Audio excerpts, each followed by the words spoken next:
तो देखो इसमें हम लिख लेंगे सैंपल स्पेस में तो यही हो गए, इसका सैंपल स्पेस लिखेंगे तो कितने एलिमेंट हो जाएंगे, ये इसमें 13 है।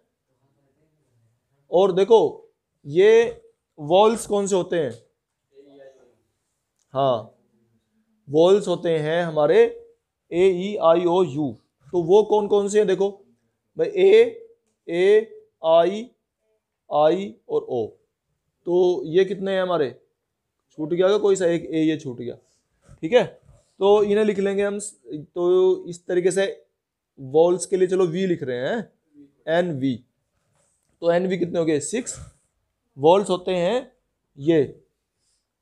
अच्छा, और जो कॉन्सोनेंट व्यंजन, व्यंजन कितने हैं इसमें, जो इसके छोड़ के वॉल्स को छोड़ने के बाद जो और हैं उन्हें वॉल्स कहते हैं। तो जब टोटल 13 हैं, 6 ये निकल गए तो बाकी बचे हुए 7 रह जाएंगे ये, ठीक है। तो ये लिख लेंगे हम 7। अगर तुम इसे लिखना चाहो सेट को, V को लिखोगे तो कैसे लिखोगे भाई, A है फिर A है फिर I है फिर A है फिर O है, A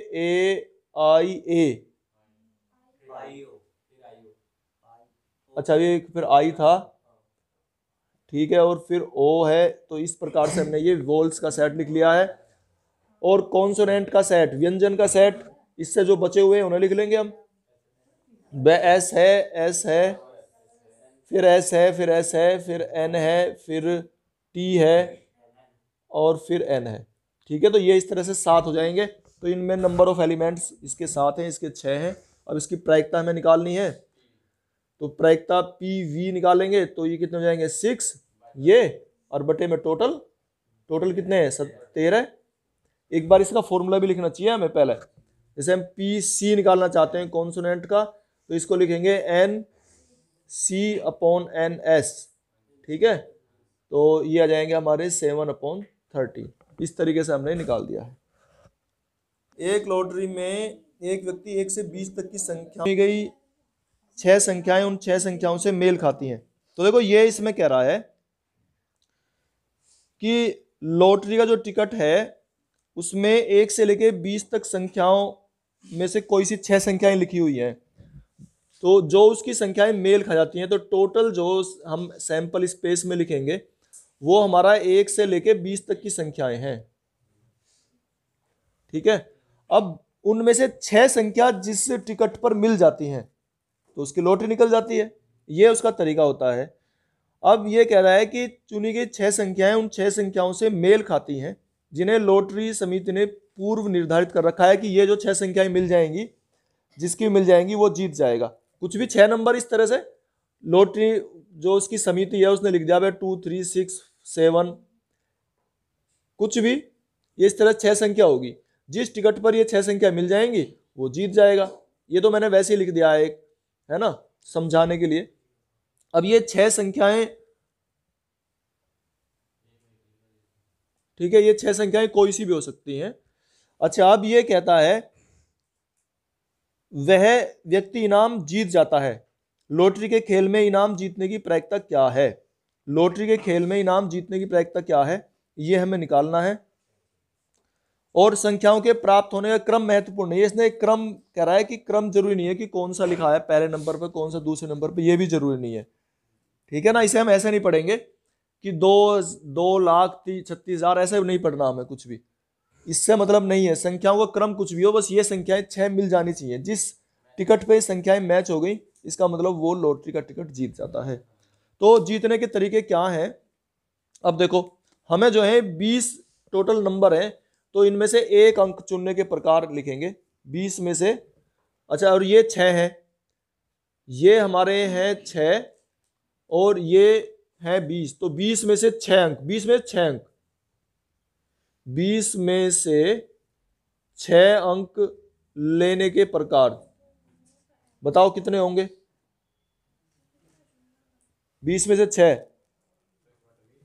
20 26 ये होते हैं, ठीक है ना। 20 में से 6 ये तो आया था उसमें कॉम्बिनेशन में वाले में। तो ये अगर इसे सोल्व करके लिखें तो फैक्टोरियल 20 अपॉन फैक्टोरियल 6 और फैक्टोरियल 20 माइनस 6, तो कितना हो जाएगा ये फैक्टोरियल 20 और फैक्टोरियल 6 और फैक्टोरियल 14, ये आ जाएगा 20 में से 6 अंक लेने के प्रकार।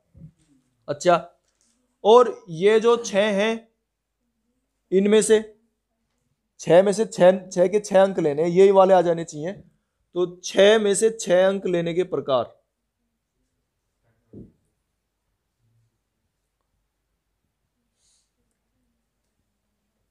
कितने होंगे बताओ? 66। भाई 6 हैं, इनमें से 6 के 6 यही लिए जाएं और कोई आना ही नहीं चाहिए, तभी तो जीतेगा वो। तो 66 कितना हो जाएगा ये बताओ? 1 तो जावे अगर सेम आ जाए ये, ठीक है। अब इसकी प्रायिकता में निकालनी है, ये ए इवेंट है, इसकी प्रायिकता फॉर्मूला क्या हो जाएगा भाई? ये 66 1 और अपॉन में जो ये आ रहा था हमारा, कितना आ रहा था फैक्टोरियल 20 और अपॉन ये ऊपर चला जाएगा क्योंकि डिवाइड में कर रहे हैं, तो फैक्टोरियल 6 ऊपर हो जाएगा और फैक्टोरियल 14, ठीक है। तो ये कितना हो गया? अब इसे सोल्व कर लो। फैक्टोरियल 6 और फैक्टोरियल 14 और नीचे 20 को खोल लो, 20 19 18 17 16 और 15 और फैक्टोरियल 14, ठीक है। ये इससे कैंसिल हो गया। अब जो बचे हैं इसे फैक्टोरियल 6 को लिख लेंगे हम, 6 5 4 3 2 1, और जो इससे कैंसिल होते हैं उन्हें कैंसिल कर लो और बचेगी जो संख्या वो तुम्हारा आंसर हो जाएगा 5 4 3 2, और बटे में कितना जाएगा? 20 19 18 17 16 और 15, है ना। अब देखो ये 5 या 15 तो ये कैंसिल हो गया एक तो है, और 2 चौक 8 दूनी 16 2 आ गया, 2 तिया 6 आ गया और 3 छंग 18 आ गया। इन्हें गुना करके लिख दो इनकी जो भी आए, 20 गुना 19 गुना 17 गुना 6, ठीक है। चलो गुना, तो इसकी जो मल्टीप्लाई है प्रोडक्ट है ये आ गई हमारी 1/38760, ठीक है। तो इसमें क्या दिया है इसने, ये पी ए, समझो भाई बहुत आसान सा सवाल है वैसे। पी ए की वैल्यू दी हुई है 0.5 और पी बी दिया हुआ है हमारा 0.7, ये और पी ए इंटरसेक्शन बी, ये समझो थोड़ा सा, पी ए इंटरसेक्शन बी दिया है 0.6। देखो अगर पी ए पी बी ये है और तो इनका इंटरसेक्शन तो इनसे कम ही तो आना चाहिए भाई। इंटरसेक्शन का मीनिंग क्या है? जो कॉमन एलिमेंट है, तो कॉमन एलिमेंट इनसे, कॉमन एलिमेंट या तो 0.5 हो सकते हैं। भाई कॉमन का मतलब है कि या इनसे, इनके बीच में या इनसे जो कम वाला है वो हो सकता है। कॉमन का मतलब है कि, इंटरसेक्शन का मतलब है कि इन जो ज्यादा वाला है ये 0.7 है, कम वाला 0.5 है, तो इसका मतलब कम से कम ये 5 एलिमेंट तो मिल सके हैं कॉमन, 6 तो नहीं मिलने के अगर इसे ऐसे लेकर चलें कि इसके तो 5 एलिमेंट है, इसके 7 एलिमेंट है। अगर कॉमन की बात करेंगे तो कॉमन 6 एलिमेंट कैसे मिल जाएंगे? 5 तो मिल सके हैं, समझने के लिए बता रहा हूं। तो इनके कम से कम 5 एलिमेंट तो कॉमन मिल सके, तो इसमें है ही 5, 6 कैसे कॉमन हो जाएंगे?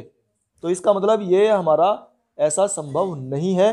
पी ए इंटरसेक्शन बी 0.6, तो पी ए इंटरसेक्शन बी जो है ये समझ गए होगे अब तो तुम। तो ये ए इंटरसेक्शन बी जो है ये हमेशा पी ए से भी और पी बी से, दोनों से कम ही होना चाहिए, तभी इसे बोलते हैं हम कंसिस्टेंट, ठीक है। इससे छोटा है लेकिन दोनों से छोटा होना चाहिए या बराबर हो सकता है, ठीक है ना, या बराबर हो सकता है। ये यहां तो ठीक है, पी बी से तो छोटा है, ठीक है, ये तो ठीक है, लेकिन यहां आके समस्या है ना, ये इससे कहां हो रहा है छोटा बताओ? या तो इसके बराबर हो, इससे तो बड़ा आ रहा है ये, तो अगर ये बड़ा आ गया तो इसका मतलब ये संभव नहीं है, ये कंसिस्टेंट नहीं है। पी ए इंटरसेक्शन बी कभी भी इनसे बड़ा नहीं हो सकता, ये है, ये तब अगर बड़ा अगर है तो इसका मतलब ये संगत नहीं है, कंसिस्टेंट नहीं है, ये संभव नहीं है, इसका मतलब ये वाला संगत नहीं है, ये बताना है इसमें।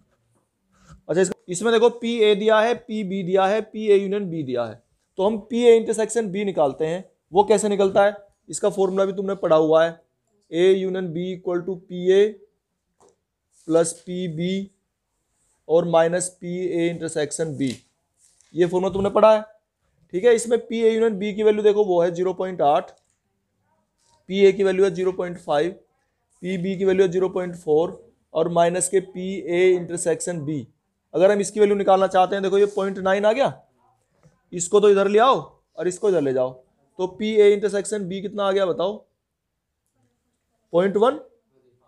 अब देखो ये जो पी ए इंटरसेक्शन बी है, ये इसमें इससे भी छोटा है, पी ए से भी छोटा है और पी बी से भी छोटा है, इसका मतलब ये कंसिस्टेंट है, ठीक है ना। इन दोनों में दोनों से छोटा होना चाहिए या बराबर हो सकता है कोई से के, अगर बड़ा हो गया तो वो संभव नहीं है, वो कंसिस्टेंट नहीं होता।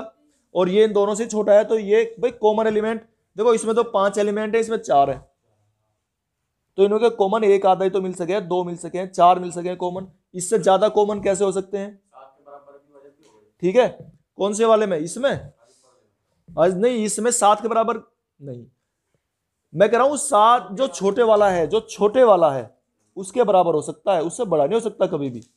कॉमन एलिमेंट उससे ज्यादा कैसे हो जाएंगे, ठीक है ना। बात तो कॉमन की है ना, तो इस तरह से ये हमारा कंसिस्टेंट है ये वाला, क्योंकि यहां पर पी ए इंटरसेक्शन बी जो है, ये पी इंटरसेक्शन बी इससे भी छोटा है, पी ए से भी छोटा है और ये पी बी से भी छोटा है, दोनों से छोटा है, ये उनके बराबर हो सकता है, कभी भी उनसे ज्यादा नहीं हो सकता किसी एक से भी। सेकंड, यहाँ पे हमें पी ए इक्वल टू 1/3 दे रखा है और P B equal to 1/5, P A intersection equal to 1/15 दे रखा, और यहाँ पे हमें पी ए यूनियन बी निकालना है, और यहाँ पे इसका फॉर्मूला होता है P A union B equal to P A plus P B minus P A intersection B. यहाँ पे हमने इनके मान रख लिए, ये 1/3 प्लस 1/5 माइनस 1/15, ये एलसीएम इक्वेशन सोल्व करके 5 + 3 - 1/15 ये इक्वल टू आ गया 7/15।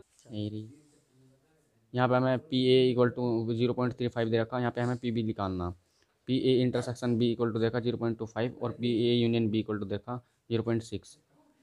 ये फॉर्मूला लगा लिया, P A union B equal to P A plus P B minus P A intersection B, और पी ए यूनियन बी का मान 0.6 equal to 0.35 plus P B हमें निकालना, तो यहाँ पी बी लिख लेंगे minus 0.25। P B equal to हम सारे मान हम इस साइड ले आए, तो P B equal to 0.6 plus 0.25 minus 0.35। यहाँ पे P B equal to 0.85 minus 0.35, P B का मान आ जाएगा 0.5।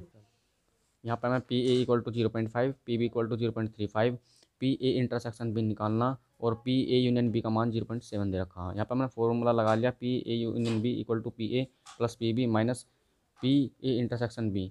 पी ए यूनियन बी का मान 0.7 और पी ए का मान 0.5 और पी बी का मान 0.35 minus P A intersection B का मान हमें निकालना, तो हम सारी इक्वेशन एक साइड, सारे मान एक साइड लेकर चले जाएंगे। P A intersection B equal to हो जाएगा 0.5 प्लस 0.35 माइनस 0.7, और ये हो जाएगा 0.85 माइनस 0.7 इक्वल टू 0.15। बार यहाँ पे हमें पी ए इक्वल टू 3/5 दे रखा और पी बी इक्वल टू 1/5, और पी ए इंटरसेक्शन बी का मतलब है कि ए और बी परस्पर अपवर्ती हैं, तो इसका मान 0 रख लिया, और P A union B equal to हमें निकालना है, तो पी फॉर्मूला हमने लगा लिया, P A union B equal to 3/5 और पी बी का मान 1/5 प्लस ये परस्पर अपवर्ती है तो 0 इक्वल टू आ जाएगा एलसीएम लेके 4/5।